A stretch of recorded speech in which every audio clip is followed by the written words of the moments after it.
Buenas tardes a todos. ¿Cómo están?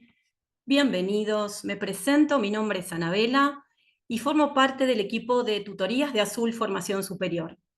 Les damos la bienvenida a este webinar con el compromiso que sostiene Azul Formación con la educación. Hoy tenemos el agrado de hacerlo de la mano de la licenciada Ana Niro, quien compartirá estrategias para realizar un informe pedagógico efectivo. Desde este espacio le damos la bienvenida a Ana y para nosotros es un placer poder compartir esta tarde con vos, Ana. Gracias, Ana, gracias por esa hermosa bienvenida y gracias a todos y a todas por estar ahí. Siempre me emociona ver cuántos profesionales de la educación están interesados en aprender cosas nuevas, en el desafío que supone estar aprendiendo, ponerse en el lugar a veces de escuchar a otro, en el lugar de alumnos. Así que es muy emocionante para mí, no importa cuántos años tenga, siempre me emociona ver profesionales de la educación interesados en capacitarse. Gracias, gracias por estar ahí. Bueno, me voy a presentar. Con algunos nos conocemos, porque por ahí vi alumnas y alumnos míos. Yo me llamo, como dijo bien Anabela, yo me llamo Ana Niro y soy maestra de grado.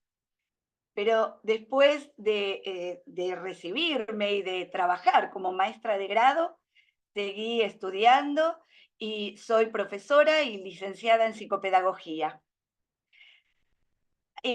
Fui muchos años directora de escuela, directora de nivel primario y muchos años de nivel inicial, a pesar que es un título que no tengo, el de profesora de nivel inicial. Ahora, desde hace un tiempo, trabajo con adultos, trabajo en profesorados, en varios profesorados y en el nivel superior, también en la universidad. Así que es muy emocionante. A partir de una experiencia que tuve en la vida, una experiencia muy fundante, que alguna vez se las contaré o se enterarán en algún lugar de internet, junto con Lilén, que después la van a conocer, decidimos poner en funcionamiento la diversificación, el recorrido de nuestras investigaciones en relación con la educación inclusiva, con la convicción de que todas y todos pueden aprender siempre. Y con esa convicción ya hicimos capacitaciones para más de 500.000 docentes de habla hispana. Así que con esa emoción me convocaron de Azul y estoy feliz de estar acá. Les cuento un poquito cómo va a ser este encuentro. Hoy vamos a hablar de cómo escribir un informe pedagógico. Yo voy a ir pasando unas placas y hablando un poco. En un momento voy a interrumpir por si quieren hacer preguntas, por si tienen alguna duda. Así que todas las dudas que le vayan apareciendo, pónganlas en el chat y después las vamos a ir leyendo y compartiendo. Pero para que sepan, nosotros en Todos Aprendiendo acostumbramos a enviar un certificado de asistencia a este taller y una síntesis de todo lo que yo fui diciendo. Para eso, lo que necesitamos es que nos cuenten que estuvieron acá. ¿Cómo nos cuentan que estuvieron acá? A través o bien del chat, porque la vía Milagros que está, o por nuestras redes sociales que ahora se las voy a compartir. ¿Qué necesitamos? Correo electrónico y el nombre completo. Entonces nosotros les mandamos al correo un certificado de asistencia y un PDF con toda la información que yo voy diciendo. De cualquier manera, lo que yo les digo siempre, y los que estuvieron en otros talleres míos saben, yo lo que les digo es tengan algo para escribir. No tanto por lo que yo voy a decir, que en definitiva se sabe de distintos lugares. No tanto por lo que dicen las placas, que si quieren le pueden sacar una foto. Es importante que tengan algo para escribir por lo que a ustedes les venga a la cabeza. Y que eso muchas veces es irrecuperable, se va. Entonces, tengan para anotar y casen esas ideas que les van a llegar en el momento inesperado. Si te parece, Ana, ya comparto pantalla y arrancamos.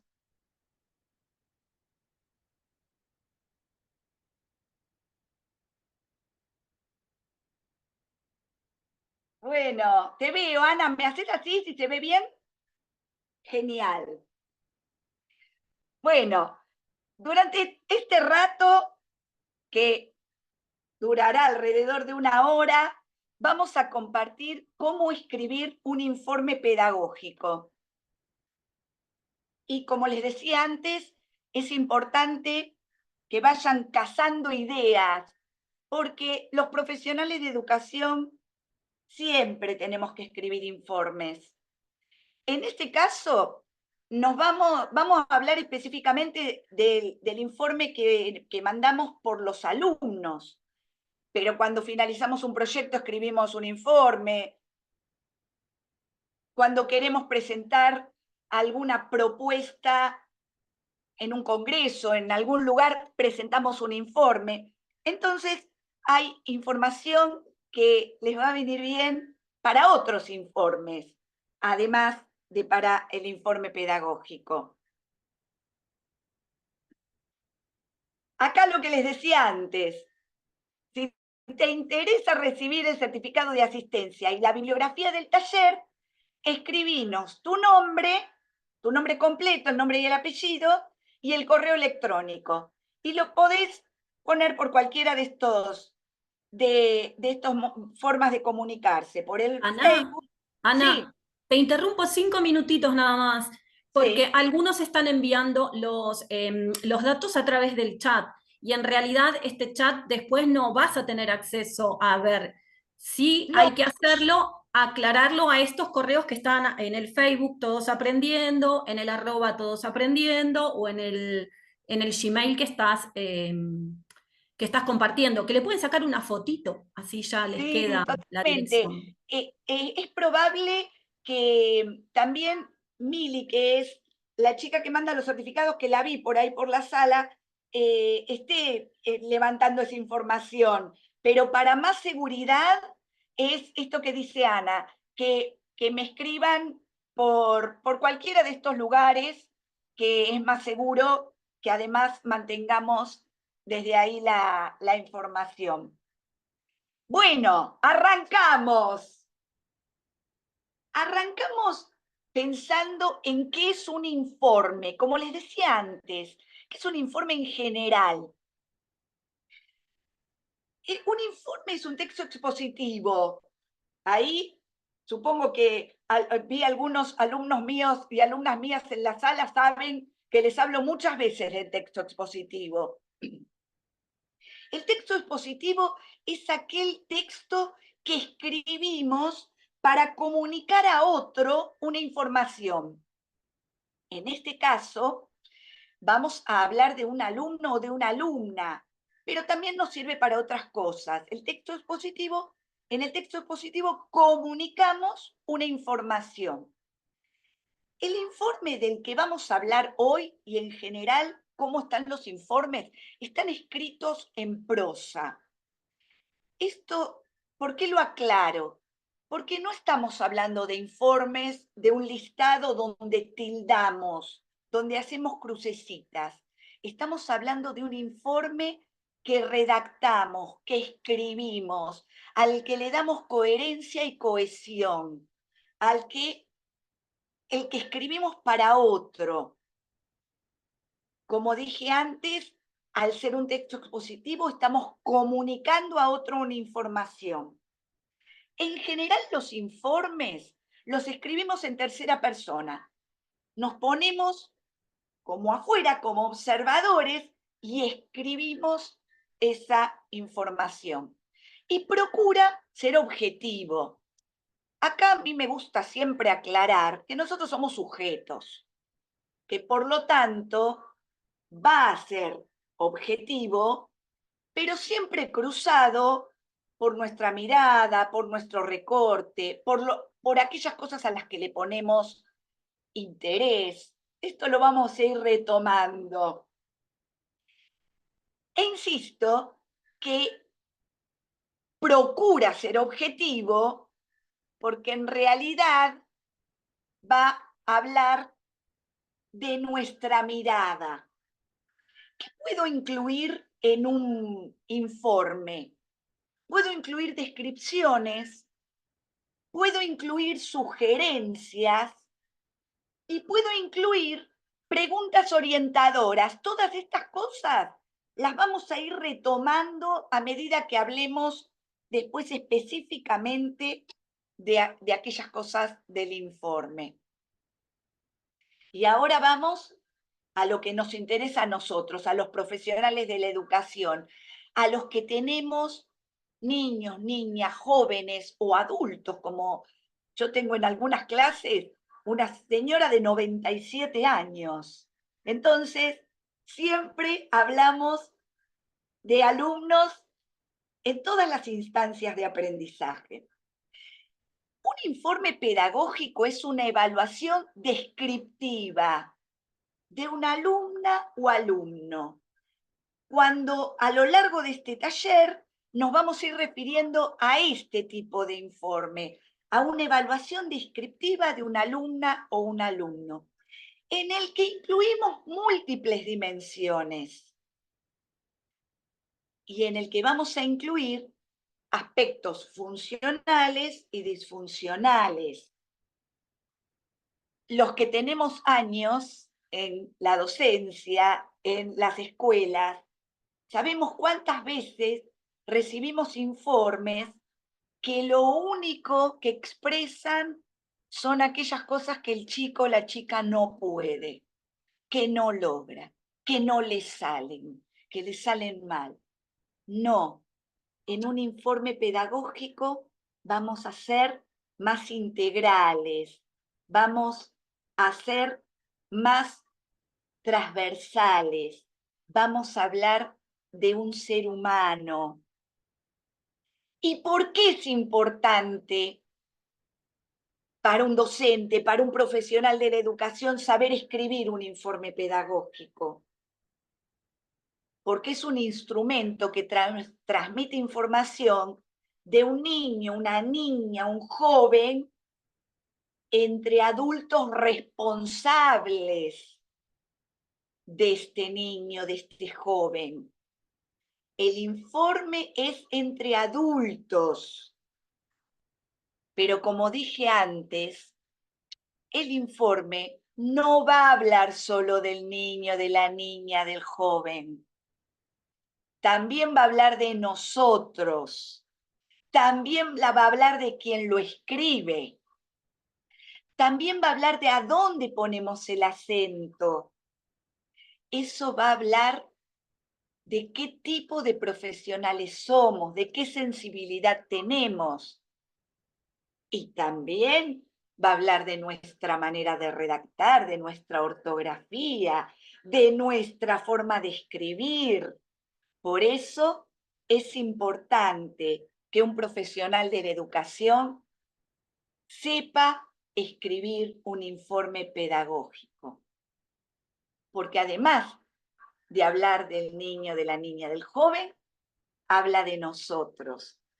Y yo estoy segura que acá somos un montón de personas y todos queremos ser buenos profesionales de la educación. Y por eso nos convoca este lugar.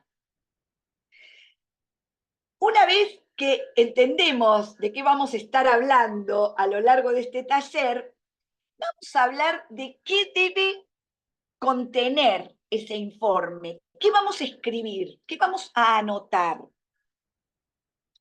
Lo primero es un encabezamiento formal. Este encabezamiento formal va a contextualizar muchas cosas de las que después vamos a hablar en el informe. Primero la fecha. La fecha actual, la fecha en la que estamos escribiendo el informe.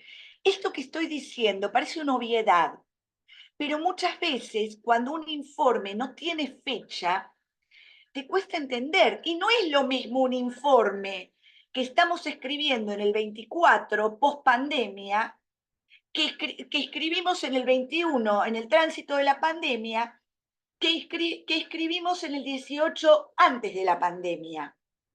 Muchas cosas se van a entender desde el momento histórico que estamos viviendo. Los datos de filiación básicos, el nombre completo, la edad, y cuando estamos hablando de niños y de jóvenes, es importante que la edad esté expresada en años y en meses. Porque no es lo mismo un niño de primero o de la unidad pedagógica que no está logrando alfabetizarse y que cumple los años el 25 de junio, que un niño que no está logrando alfabetizarse y que cumple los 7 en agosto.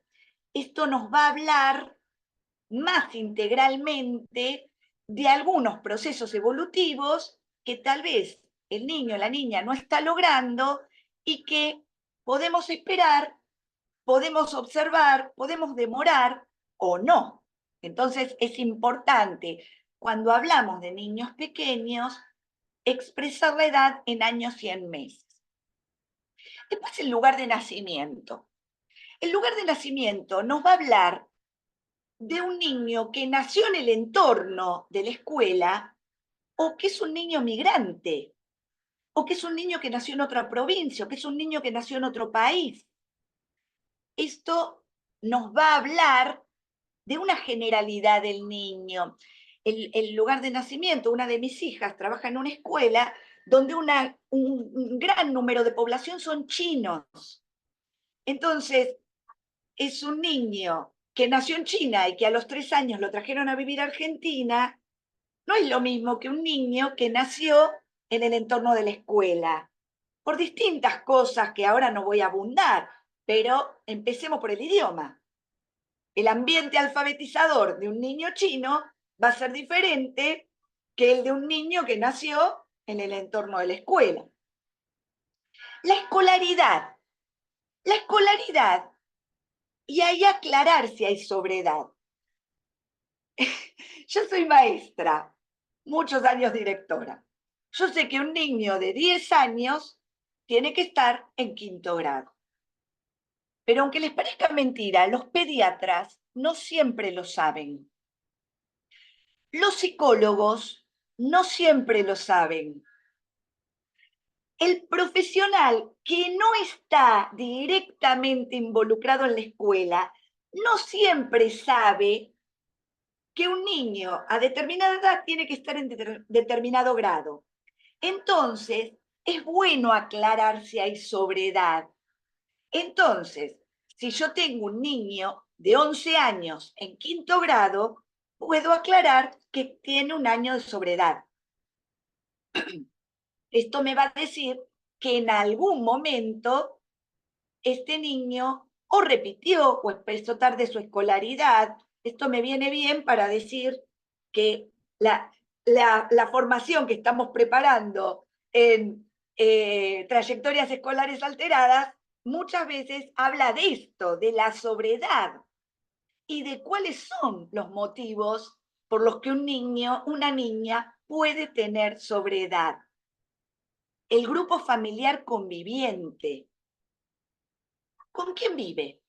Con su mamá, con su papá, con la mamá y el papá afín, con el papá y la mamá afín. Vive, tiene tenencia compartida. Hay una medida de abrigo y vive con su abuela.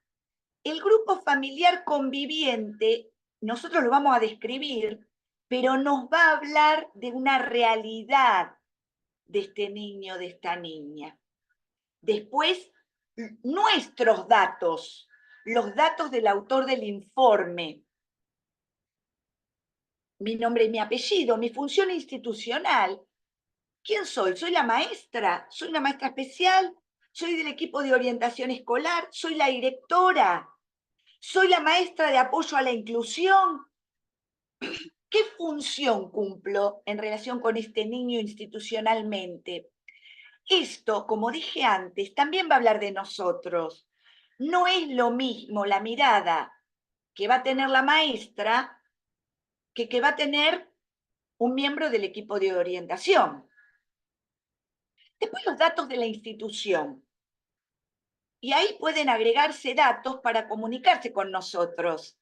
Entonces, dirección de correo electrónico, número de teléfono, ¿cómo se comunican con nosotros si se quieren comunicar? Y después los motivos del informe.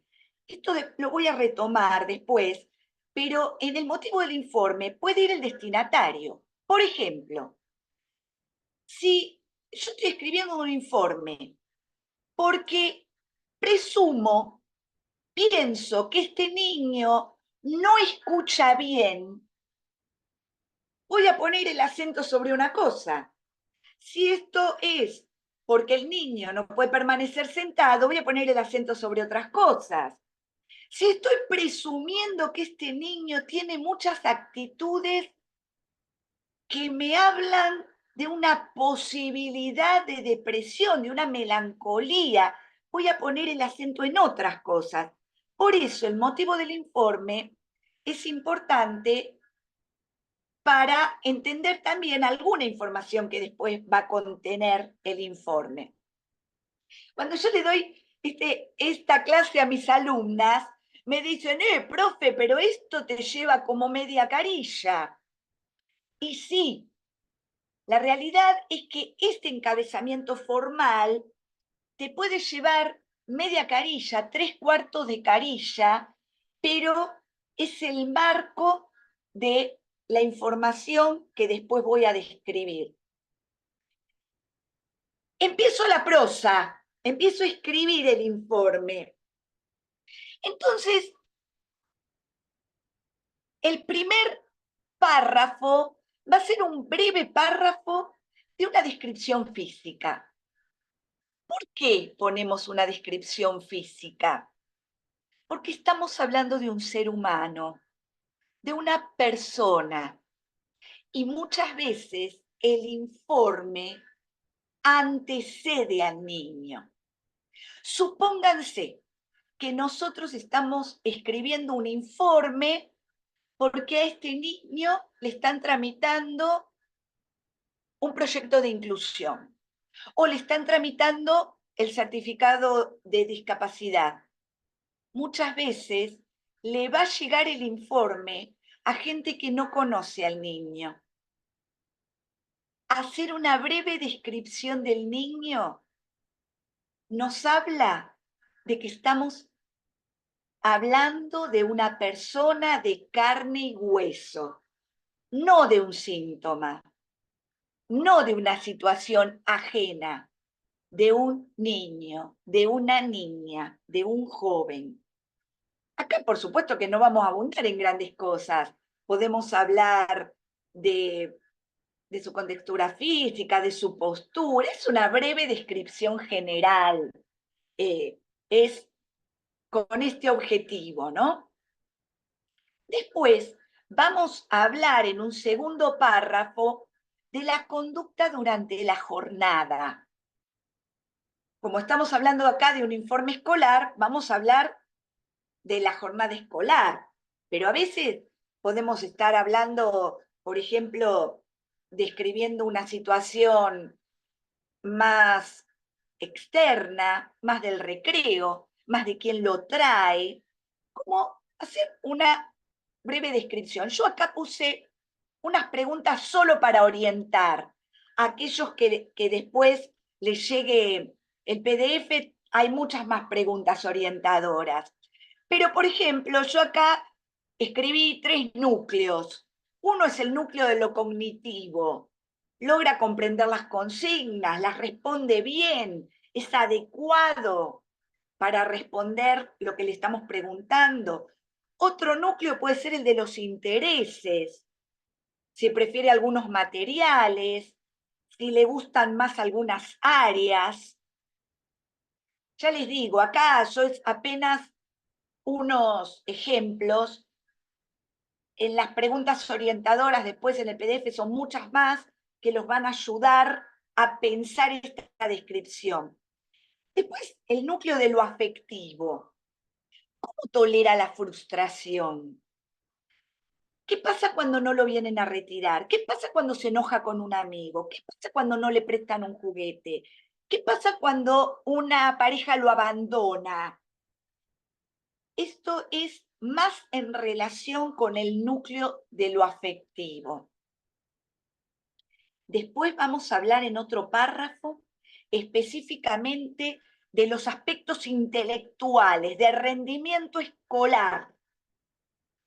Cuando hablamos de rendimiento escolar, hablamos de los recursos con los que el alumno o la alumna cuenta para responder a situaciones escolares específicamente. Entonces, vamos a hablar del rendimiento general y del rendimiento específico. Es un alumno o una alumna que le gustan más las prácticas del lenguaje, que le gustan más las áreas artísticas. ¿Cómo es el rendimiento general y el rendimiento específico en las áreas? La capacidad de anticipación y de planificación.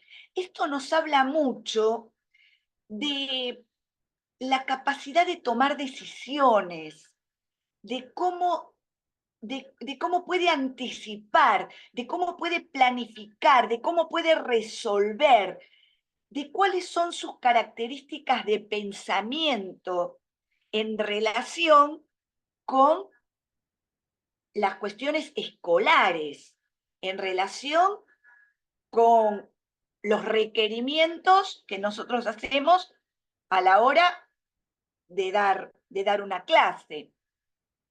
Esto, por supuesto, que es orientador, que es bastante general. Ustedes en la prosa que vayan escribiendo van a ir generando todas estas cuestiones de redacción de aquellas cosas que resulten importantes. Después vamos a hablar de los aspectos afectivos, las reacciones emocionales, cuál es el tono afectivo predominante.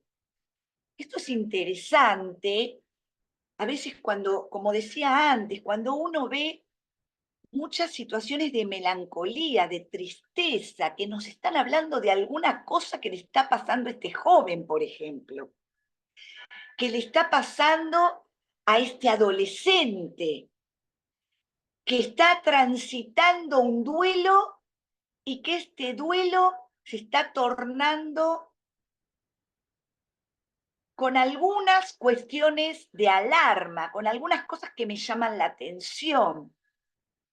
¿Cómo maneja las emociones? ¿Cómo maneja la frustración? ¿Qué pasa cuando no le va bien en una lección, en una evaluación? Y después los sentimientos respecto de la realidad, los sentimientos positivos y los sentimientos negativos. Todo lo que nos habla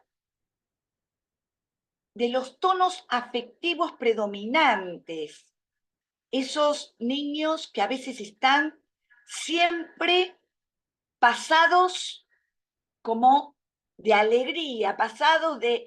y que uno dice, sí, pero escúchame, te fue mal en la prueba, ¿qué pasa? ¿No hay un registro de la dificultad? ¿No puede comprender que hay algo en torno al fracaso? ¿Qué es lo que le está pasando? Después vamos a hablar de las relaciones interpersonales. Las relaciones interpersonales, acá también, yo hice núcleos, pero se pueden pensar más ampliamente. Primero con sus pares. ¿Qué rol asume en el grupo? ¿Es un líder? ¿Siempre quiere hacer lo que a él le gusta? ¿Quiere que todos los demás cumplan con sus expectativas? ¿O al revés? ¿O siempre acepta lo que otros dicen, es sumiso, se mantiene al margen, no adquiere protagonismo, deja que los otros decidan por él? ¿Qué rol asume con sus pares? ¿Qué rol asume con el docente? ¿Existe relación entre el vínculo y el rendimiento? Esto en algunos casos, de algunas situaciones, es llamativo. Miren, por ejemplo, en los niños o niñas con dislexia, nos llama la atención, muchas veces es diagnóstico esto, que son niños que tienen muy buenas relaciones interpersonales, que se vinculan muy bien con sus pares y con sus docentes, que no tienen dificultades en el recreo en las áreas, por ejemplo, artísticas o de educación física. Sin embargo, no logran alfabetizarse. Entonces, esto muchas veces nos habla de que hay alguna dificultad, hay alguna alarma para encender. Otro núcleo que podemos mirar se comporta con otros adultos de la escuela, con los auxiliares, con el señor del kiosco, con el equipo de orientación. ¿Qué tipo de actitudes predominan? Como decía antes, es sumiso, puede interactuar bien, es callado.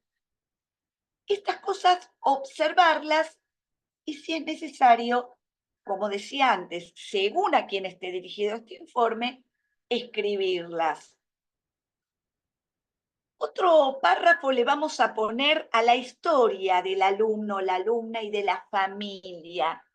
Por supuesto que acá no se trata de contar chusmerío de la familia, no vamos a contar la novela, vamos a poner datos de importancia para contextuar la información. ¿Cuáles pueden ser estos datos? Hay muertes en la familia, hay mudanzas, hay enfermedades, hay situaciones críticas, hay nacimientos de hermanos. Todo esto, todo lo que, como dice la placa, datos que nos pueden contextuar la información, que que nos dan algún plus a lo que estamos diciendo, no datos secundarios. Y como dije antes, vamos a poner sugerencias y recomendaciones según a quien esté dirigido este informe. Si está dirigido a profesionales médicos o al psicólogo, a la psicopedagoga, al fonoaudiólogo, le vamos a poner la información que le va a interesar a este profesional. Como decía antes, si yo lo que supongo es que este niño no escucha bien, voy a orientar a esa observación. Si lo que a mí me preocupa es que este niño no lee fluidamente, a pesar que evolutivamente y escolarmente se espera un nivel de formación, de comprensión lectora y de fluidez en la lectura, voy a poner eso, lo que me interesa según el profesional a quien esté dirigido. Si este informe está dirigido a los padres, muchas veces lo que damos son orientaciones de crianza. No sé, por decir algo, por poner algún ejemplo, sería interesante que le leyeran libros, que los acercaran a una plaza, que estimulen su curiosidad, como más orientaciones de crianza. Por supuesto que son orientaciones. La responsabilidad principal de la educación es de los padres, pero nosotros somos profesionales y muchas veces ellos no. Entonces, lo que nosotros podemos hacer es dar una orientación.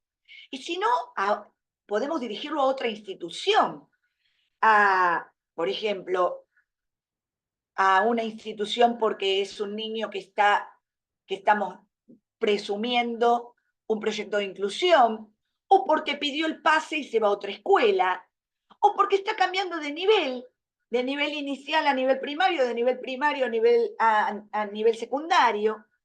Según a quién está dirigido este informe, va a llevar sugerencias o recomendaciones. Bueno, acá llega el primer momentito de preguntas. Lilén, se las voy a presentar a Lilén.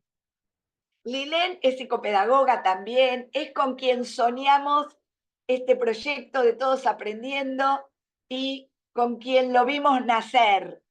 Así que es un proyecto al que amamos y que estamos tan contentos de hacer nuestra alianza estratégica con Azul, porque creemos que entre nosotros y ellos vamos a poder hacer grandes cosas. Vamos a seguir charlando, así que no se vayan. Pero no sé, Lilén, si hay preguntas. Yo no estuve mirando para nada el chat porque descanso siempre en su mirada sagaz. Hola, ¿cómo están? Aprovecho para saludarlos a todos en la sala. Acá recién escribieron que hay algunas personas que se quedaron afuera, dice, porque no admite más de 100 personas. Y preguntaron también si iba a quedar grabado. Eso los anfitriones seguramente lo puedan responder, ¿no? Anabela. Lilén, sí, está siendo grabada la charla y después Azul decide la forma en que lo va a compartir. Perfecto. Bueno, les cuento que ya estamos recibiendo sus datos por mail, por Facebook, por Instagram. Ahora yo en el chat les voy a volver a dejar nuestro mail y nuestro link de Instagram para que puedan ingresar y escribirnos sus datos, aquellos que quieran el certificado y el PDF con toda esta información que está brindando Ana. Y con respecto a las preguntas, todavía no tenemos ninguna. A ver si alguien quiere escribir alguna duda en el chat. Bueno, igual después al final vamos a tener otro ratito de preguntas si hacemos a tiempo.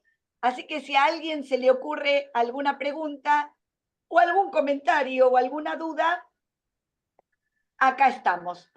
Al final lo vamos a seguir teniendo un ratito de intercambio. Y ahora los voy a invitar y las voy a invitar a ver un videíto sobre el tema que estamos hablando, que es un video de internet, pero que nos va a ayudar a seguir pensando esta propuesta. Ahí va, ¿eh?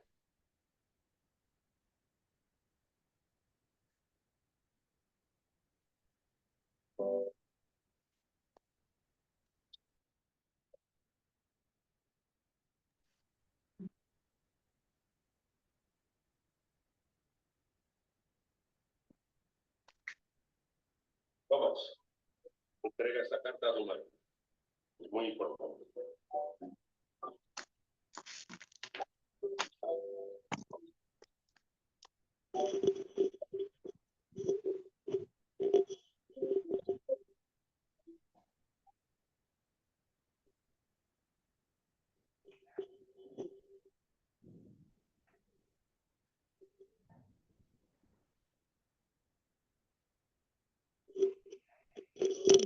Es muy especial, Tomás. En tu colegio ya no pueden enseñarte nada más fácil. Carmen dice que a partir de ahora seré yo la encargada de enseñarte. Ellos ya no saben cómo hacerlo.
Estimada señora Edison, lamentamos decirle que su hijo ha sido expulsado del colegio.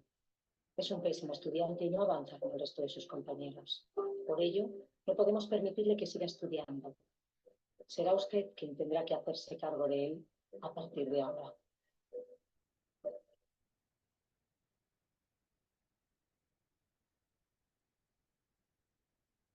Bueno, algunos a lo mejor conocían la historia, otros les resultará novedosa, pero yo lo vi muchas veces este video y no deja de emocionarme, de pensar cuántas veces la condena para un niño puede ser una oportunidad cuando encuentra un adulto con recursos para compensar ese destino, ¿no es cierto?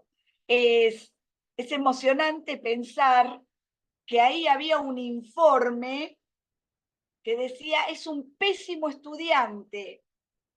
Sin embargo, cuánto Edison nos cambió la vida a muchos, a todos los que vinimos posterior con él. Importante esta doble mirada, ¿no? La de un adulto que pone una palabra condenatoria y la de otro adulto que no pierde las esperanzas en ese niño que llega a hacer grandes cosas. Es emocionante pensarnos así a cada uno de nosotros en nuestra vida, ¿no? Bueno, vamos a seguir. ¿Cómo organizamos el informe? Como dije antes, el informe es un escrito profesional. Es un escrito de un profesional de la educación a un adulto. Por lo tanto, le damos un formato formal. La sugerencia es siempre comenzar por las fortalezas, por aquello que el niño logra, por aquello que le sale mejor, por aquello en lo que se destaca. Ese ejercicio muchas veces nos pone a nosotros como escritores de nuestra práctica a cambiar la mirada, a poner el acento en aquellas cosas que este niño, que esta niña logra. Pasar de los conflictos periféricos a los centrales. Esto quiere decir que no vamos directamente a decir, no logra escribir. Vamos a mirar primero conflictos que son más periféricos a lo que queremos decir en primer lugar. Ir del contenido manifiesto al latente. Por ejemplo, si es un niño que a pesar de que todos sus compañeros lograron aprender a leer, él no logra, puedo suponer que le va a costar la fluidez lectora y la comprensión lectora. Entonces, el contenido manifiesto es que no logra alfabetizarse a pesar de que lo esperado para esta altura del año sería que estuviera alfabetizado. Lo latente es que es probable que le cueste la fluidez lectora y la comprensión posterior. Y después cuidar la extensión. No se trata de escribir un libro, pero tampoco 4 renglones. Un informe aceptable tiene una carilla y media, 2 carillas. Cuando es un informe que tiene a lo mejor, que es más extenso, puede tener 3 carillas, pero no mucho más. Cuando son informes excesivamente largos, después cuesta mucho que el receptor lo lea a conciencia. Entonces, cuidar la extensión es preferible hacer un recorte de la información, fraccionar la información, que escribir informes extensísimos que después no se leen o informes cortísimos que no contextualizan a la persona en su generalidad. ¿Cómo se finaliza? Acá nos vamos a detener un ratito, ¿no? Pero antes yo les explicaba que el informe no habla solamente de quién estamos escribiendo, también habla de nosotros. Y entonces conviene hacer leer el informe a otro adulto, a un colega, a un superior, a un directivo, a alguien para que me dé el feedback de qué le genera este informe. Porque la lectura de otro adulto, y si es profesional o si es un adulto que me puede aportar, nos va a hacer enriquecer nuestra mirada con respecto al informe. Atender a la coherencia y la cohesión, lo dije al principio, pero esto nos ayuda a pensarnos como escritores de nuestras prácticas. Somos profesionales, jerarquicemos nuestro rol. ¿Y cómo jerarquizamos nuestro rol? Haciendo escrituras a conciencia, escribiendo con buena ortografía, con las tildes donde corresponde, con la puntuación donde corresponde. ¿Y esto cómo ayuda? Ayuda pensando en esa práctica de escritores. Lo puedo completar con alguna producción del alumno o de la alumna. Por ejemplo, un dibujo, o si yo tengo que acompañar algo en relación con la escritura, una disgrafía, por ejemplo, o algo que me acompañe la esencia del informe, puedo acompañarlo con una producción del alumno o de la alumna. Pero ojo, siempre avisándole, siempre diciéndole, este dibujito, este dibujo que me estás haciendo, es para mandárselo a tu fonoaudióloga. Entonces, avisarle, respetar a este niño, a esta niña, desde nuestro rol docente y de profesional de la educación. Y acá me voy a detener otro ratito. ¿Cómo se entrega? Y se entrega siempre en mano de algún responsable adulto. No lo ponemos por cuaderno de comunicados, no se lo damos al nene en la mano, se lo damos a un adulto responsable de este niño, de esta niña. El informe siempre se entrega en sobre abierto. No se entregan informes en sobres cerrados. Ahí va información de este niño, de esta niña, y la familia tiene derecho a saber que estamos comunicando.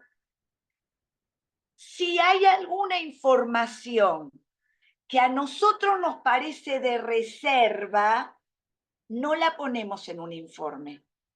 La comunicamos a través de una entrevista y lo hacemos bajo acta. Pero si es un informe de un niño, de una niña, lo entregamos en sobre abierto. ¿Cómo conviene para que a nosotros nos quede constancia y nos vaya haciendo un recorrido de la trayectoria de este niño, de esta niña? Nos conviene mostrarle a la familia, este informe es el que usted se va a llevar, este es el informe que a mí me va a quedar. Que te firme que lo recibió el adulto, es la mamá, es el papá, es un abuelo, es una niñera porque es quien la madre asignó, que te firme que lo recibió. Esa copia que te firmaron recibida y notificada se archiva en el legajo único del alumno o alumna.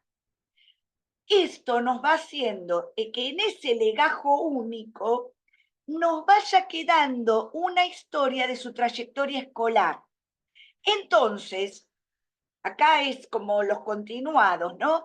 Pero si el año que viene me piden otro informe, yo voy a mirar a quién fue dirigido, a quiénes fueron dirigidos los informes anteriores. Y hay información que ya no la repito. Y agrego información, pero no repito, por ejemplo, la del grupo familiar conviviente si eso no se modificó. Pero esto, ¿cómo lo puedo hacer? Si tengo algún registro de su trayectoria escolar. Cuando el chico va con pase de escuela a escuela, corresponde que con el pase vaya el legajo único del alumno. Entonces, esa trayectoria escolar va a quedar en ese legajo único, toda escrita secuencialmente. Bueno, acá no sé si apareció alguna otra pregunta. Sí, Ana, acá tenemos algunas preguntas que estuvieron haciendo, te voy leyendo. Dale. Dice, ¿qué sucede si no se tiene respuesta deseada de ese informe, sea cual fuese su destinatario? Bueno, esto es una pregunta que nos hacemos muchas veces, pero cuando nosotros escribimos un informe, la verdad es que pasamos la información y ya es responsabilidad del adulto o de la adulta a quien le dimos el informe. Supongamos que es un informe de derivación, lo que vamos a hacer nosotros como profesionales de la educación es ir preguntando, lo pudieron llevar, pudieron consultar, pero después la responsabilidad es de la familia. Nuestra responsabilidad siempre es limitada en relación con eso. Otro colega pregunta, me falta un poco sobre lo que se habló de la historia del alumno y la familia, sobre datos de importancia para contextualizar la información.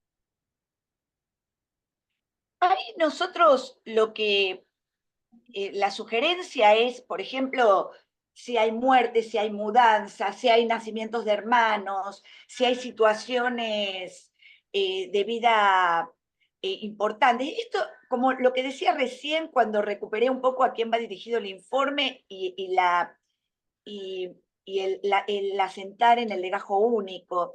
Hay veces, no sé, si al nene se le murió la mamá cuando estaba en sala de 4, no es necesario que lo repita cada año en el informe, siempre y cuando el profesional a quien va dirigido lo sepa, si no, lo tendré que escribir. Esto por eso tiene mucho que ver con la generalidad del informe. Meli comenta, hoy en día se usa mucho el informe digital. El informe digital tenemos que tener siempre el cuidado de la protección del niño, de la identidad del niño. Entonces, eso es un cuidado extremo que tenemos que tener.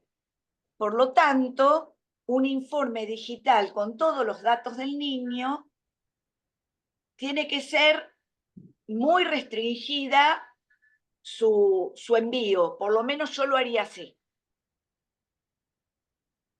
Cintia pregunta, cuando los padres consultan a otros colegios por inscripciones porque necesitan cambiarse y los colegios solicitan informes socioafectivos pedagógicos para conocerlo, ¿le corresponde al colegio de origen realizarlo para que el otro colegio lo conozca y de esto dependa la inscripción?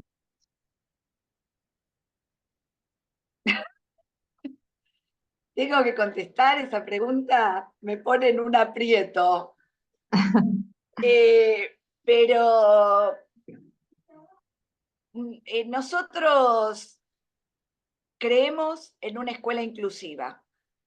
Creemos que todos los niños y todas las niñas tienen derechos a ser educados en ámbitos de calidad y que los profesionales somos nosotros.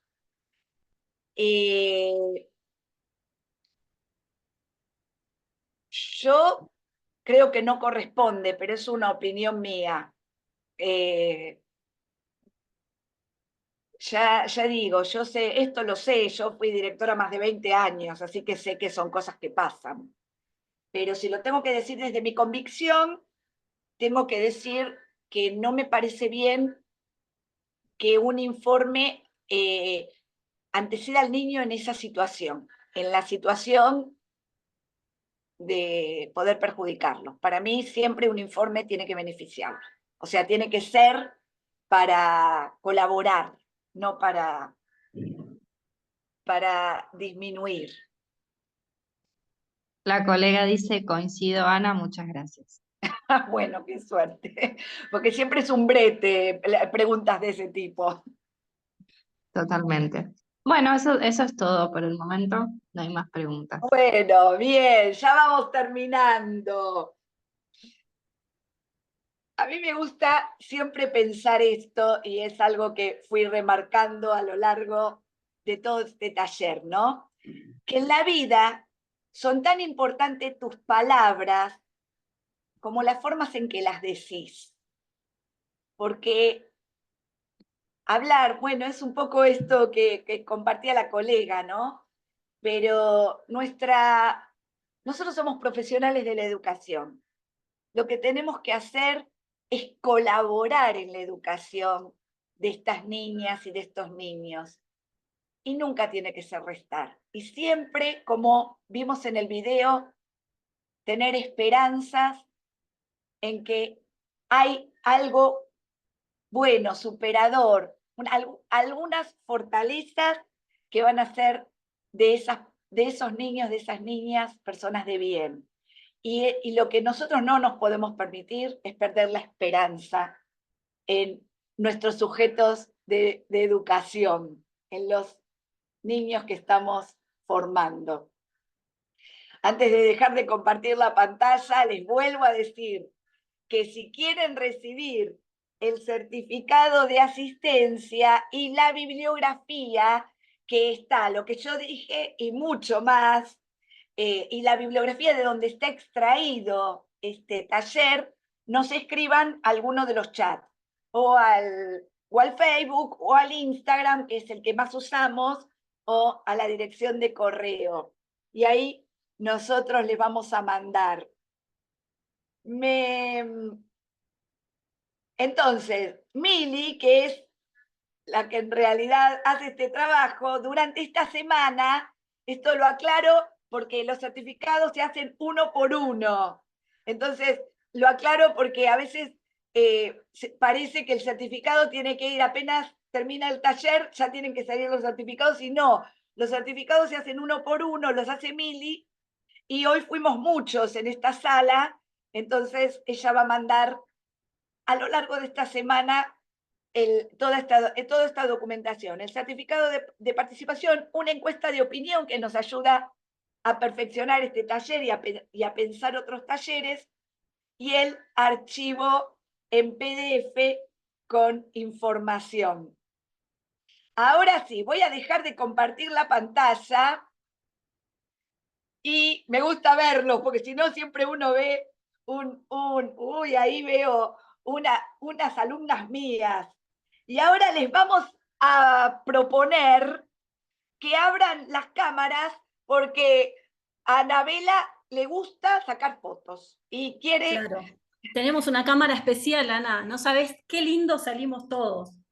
Hermosos. Entonces, ¿cómo hacemos? ¿Saludamos?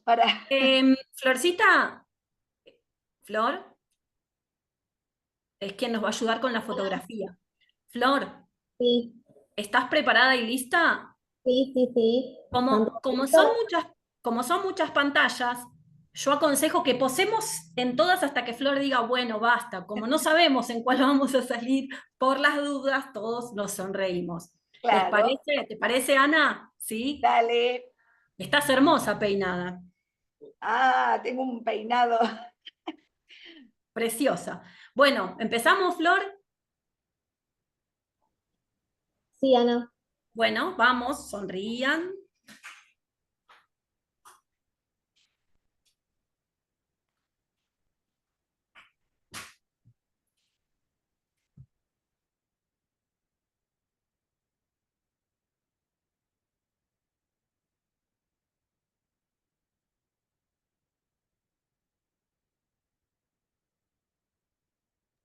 Avisanos, Flor, que seguimos sonriendo Sí, nosotros, sí, ¿eh? ya estamos, ya estamos. ¿Ya está? Sí, sí, sí, ya estamos. Ah, Muy bueno. bien, ay, habíamos quedado todos con la sonrisa. Bueno, les digo que se pueden comunicar a nuestro Instagram todas las veces que quieran. Lilén, Mili, todos los que somos en el equipo estamos siempre conectados porque nos gusta aprender unos de otros. Así que gracias por estar acá. Seguramente vamos a hacer otro webinar pronto con esta convicción de que todos podemos aprender siempre. Y, y con esta convicción seguramente nos vamos a volver a encontrar. Claro Me que sí. encantó verlos y verlas a todos y a todas. Gracias, Un gracias. placer, Ana, poder escucharte y agradecemos a todos de la participación. Gracias. Que tengan linda noche. Adiós. Chau, Anita.